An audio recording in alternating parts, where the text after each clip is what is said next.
2018 model. That vehicle was seen at the home, very close proximity of the home when this crime occurred, and appears to have been at least one of the vehicles that the suspects in this crime arrived at that residence in. This is a still image from the actual surveillance footage of that vehicle.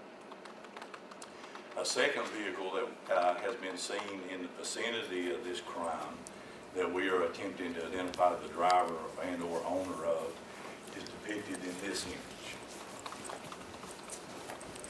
It's a better quality image, and so I won't go into much of a description on it, but I will call the public's attention to the fact that it appears to me to be a Chevrolet Suburban, most likely. And I want to specifically point out it appears possibly it's also got aftermarket tinted windows, as well as clearly has aftermarket chrome rims. At this time, detectives continue this investigation into this crime, but the fact that we are now being advised that we have a person that was taken against her will and has not been seen since this occurred was a matter of urgency that I wanted to bring to the public's attention in hopes that someone may have information that would assist us in locating this gentleman and identifying these suspects. We have enlisted the assistance of the Department of Homeland Security and the Federal Bureau of Investigation, and they have dedicated resources to us to conducting this investigation. At the conclusion of this media conference, as soon as I can get to my computer, I'm going to send you an email with written information similar to what I've provided here, and that email will also include these images. I'll take a few questions right now, but I'm losing my voice, so I'm going to have to limit them to a few, and I'm going to be honest with you, I've shared with you just about everything that I can share publicly on this anyway, but I will take a couple questions if there are some. How crazy is this situation, especially in your career in law enforcement? It's very unusual, and I'm thankful that it is unusual. It's extremely unusual for our city. I've been here a long time, and this is the first such of these investigations that I have conducted. I did spend 10 years in vice and narcotics working in that environment, and so I know the money and drugs, value of drugs, and the downside of what's associated with those things. So I can't say I was surprised when we determined that's why this resident was targeted, but we didn't want to go into it just assuming that was the reason for it. Yes, sir. Two questions. Number one,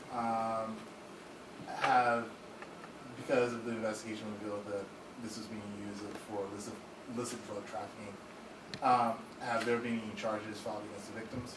No charges have been filed at this time. I will tell you I've enlisted the assistance of our vice and narcotics unit.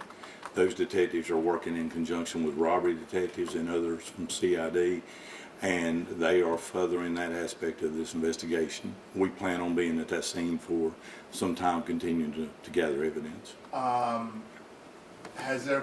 you uncovered any evidence that anything was taken from that property?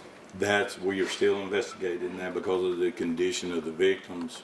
We haven't been able to determine for certain if anything was removed or not, and that's one of the questions we have to answer. But at this time, we don't have an answer. And what is the condition of the two adults? The two adults were severely injured. They suffered possible broken bones, severe contusions, severe lacerations, stab wounds, but they are expected to survive. But their injuries were very significant.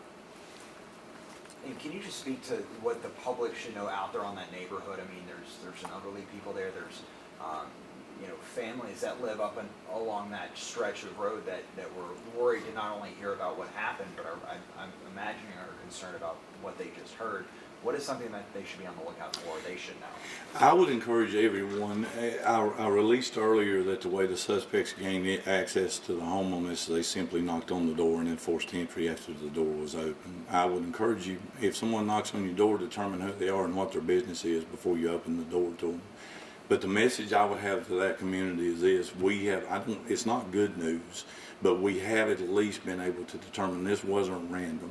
That no one simply drove through that neighborhood and at random selected this home for this very violent crime. There was issues in that home that contributed to this occurring. So while I understand the neighborhood is concerned it's occurring in their neighborhood, I don't feel that they need to be concerned that their home just would randomly be chosen for something like this. The second message I would give the residents of that neighborhood is, I mentioned earlier, I've enlisted vice and narcotics assistance in this investigation. Part of our efforts will be to ensure that the activity that was occurring in that home doesn't continue. And if you can you go back to the image of the first vehicle and explain what type of car that is one more time? We believe that is a Dodge Charger. We're estimating, but we're not certain. They're estimating about a 2015 to 2018 model. And based on the surveillance footage I've seen on it, it appears that the window tinting on it is aftermarket. It looks darker than factory window tinting. And have you ever had any problems in this area before in terms of around that house specifically? I don't have the answer to that. I didn't bring that with me. I apologize.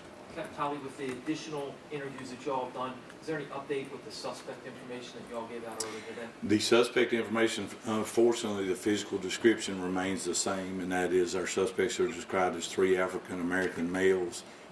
It's a generic description. They're just described as about 6 feet in height, average build, dressed in black clothing. One of the victims was able to describe one of them as having a short afro-style hair and a short beard. And my goal is to get better description, but unfortunately that's all I have to share right now. I walked in just with the picture of the young man on the screen. Can you go over that and bring me up to speed on what the update is? Yes, ma'am. 2 things. We re-interviewed our victims earlier today and determined our victims were not forthcoming in the initial stages of the investigation.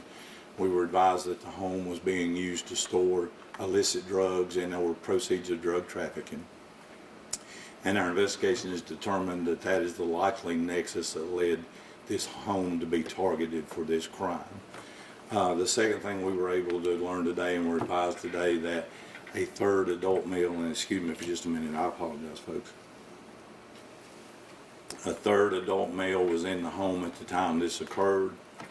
That male, and I'm going to release his name here in just a minute on an email, was identified as Diego Daniel Quintero Fregoso, Fregozo. He was reportedly assaulted when this crime occurred and forcefully removed from the home against his will. And Spell that name again? Fregozo, Fregozo. Unfortunately, we are being advised that after he was removed from the home, he's not been seen by any or heard from. So we are conducting an investigation into his disappearance, and at this time we're conducting it as a kidnapping. Any idea of what kind of injuries, how severe the injuries he may have? They weren't able to advise us, other than that he was assaulted. Do you have an age on Mr. Fregoso? He is 21 years old. And I'll release, again, his image and information in writing here in just a few moments. The 15-year-old, was that a boy or a girl? I'd rather just leave it as a 15-year-old juvenile right now. And thankfully their injuries weren't severe. What's the relationship between all these people who are the victims? I wouldn't comment on how they're related to each other either for a few investigative reasons. You guys got a 911 call, last question. 911 call, or how did you guys? It was reported at our communications center, and because this has been so active, I have had requests for release of those recordings. I haven't been able to get through them yet to determine what we can release. It's just been so much information, it's taken me a little while. Folks, at this time, because I am losing my voice, I appreciate you being here. I hope I've answered your questions the best I could. And I appreciate you pushing the information forward to the community. Maybe someone will come forward with some information on this. Certainly, if we have any success in locating this gentleman or identifying these suspects, we'll update you almost immediately. Thank you, folks. I appreciate it.